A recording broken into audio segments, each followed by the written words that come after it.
గొర్రెలను అడవికి తోలుకుని వెళ్ళేవాడు. ఇలా జరిగిన కొన్ని రోజుల తరువాత వేరే ప్రాంతం నుంచి తిరిగి వచ్చిన తండ్రి గొర్రెలను మేపుకొనుటకు వెళ్ళి వచ్చిన కుమారుని చూసి, నాయనా, ఏం చేస్తున్నావురా అని అడిగాడు. తండ్రి, గొర్రెలను ఇప్పుడే అడవికి తోలికి వెళ్ళి తీసుకొచ్చాను అని కుమారుడు చెప్పాడు. తరువాత ఇద్దరూ కూడా సంభాషించుకున్నారు. ఈ 10 రోజుల నుంచి పాలమ్మిన పైక మీదరా అని కొడుకుని నిలదీశాడు. కుమారుడైన కోటడు, పైకమేమిటి తండ్రి, ఆ స్వామి పాలు స్వీకరించాడు అని చెప్పాడు. నువ్వు అబద్ధమాడుతున్నావని తండ్రి వాదించాడు. ససేమేరా అంటూ కుమారుడు, నేను అసత్యం ఆడట్లేదు తండ్రి అని చెప్పాడు. అప్పుడు తండ్రి, సరే అయితే నువ్వు చెప్పింది నిజమే అయితే చూపించు అని కొడుకుని గట్టిగా కేకలు వేశాడు. సరే రండి చూపిస్తానని కుమారుడు ఆ యొక్క గృహం లోపలికి తీసుకుని వెళ్ళి స్వామిని కాకేశాడు. ఎంత కాక వేసినా స్వామి రాలేదు. తండ్రి, నీవు తప్పు చేసి భగవంతుణ్ణి కాకేస్తే ఎలా వస్తాడురా అంటూ జబ్బబట్టుకుని లేవదీశాడు. 2 కొట్టడం కూడా చేశాడు. అప్పుడు కుమారుడు అయిన కోటడు కోపంతో, స్వామి, నువ్వు తాగి రావట్లేదు కాబట్టి నేను శిరచ్ఛేదనం చేసుకుంటాను అని ఆ యొక్క శిరస్సుని అక్కడే ఉన్నటువంటి రాతికి కొట్టుకున్నాడు.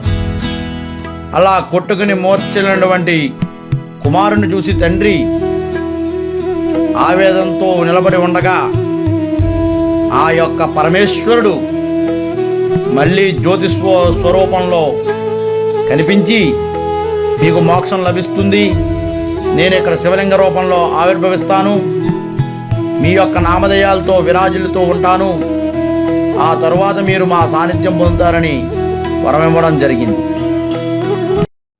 కొన్ని సంవత్సరాల తరువాత క్రీస్తు శకం 14వ శతాబ్దంలో శ్రీకృష్ణదేవరాయల పరిపాలనలో అష్టదిగ్గజాలుగా విరాజిల్లుతున్న 8 మంది కవులలో ఒక్కడైన దూర్జటి మహాకవికి స్వప్నంలో కనిపించి, ఈశ్వరుడు, నేను ఒక అడవి ప్రాంతంలో ఉన్నా, నాకు పూజా విధానం జరిపించు అని చెప్పి అదృశ్యమవుతాడు. తరువాత ఉదయం లేచి జరిగినదై కథను దేవరాయల వారికి చెప్పి అడవికి బయలుదేరుతాడు. అడవిలో లింగం ఉన్న ప్రాంతాన్ని చేరుకుంటాడు. ఆ లింగం ఉన్న చోటికి చేరుకున్న తర్వాత స్వామిని చూసి పూజించి స్వామి మీద పద్యం రచించాడు. తరువాత చిన్న దేవాలయం నిర్మించాడు.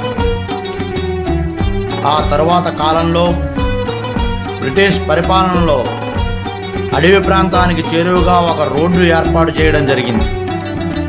అప్పటి ప్రజలు ఆ రోడ్డు మార్గానికి దగ్గరగా వచ్చేశారు.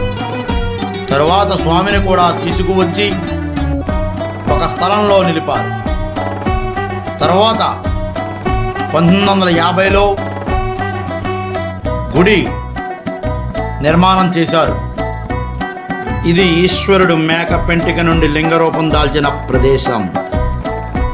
స్వామి చుట్టూ గణపతి, సుబ్రహ్మణ్యేశ్వర స్వామి, నంది ఉన్న ప్రదేశం. ఇది దేవతలు నిర్మించిన చెరువు.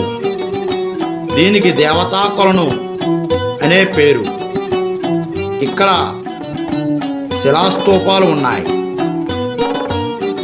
ప్రతి సంవత్సరము కూడా మహాశివరాత్రిని అత్యంత వైభవంగా నిర్వహిస్తున్నారు. రండి, ఇంత పురాతనమైన దేవాలయం ఎక్కడా లేదు.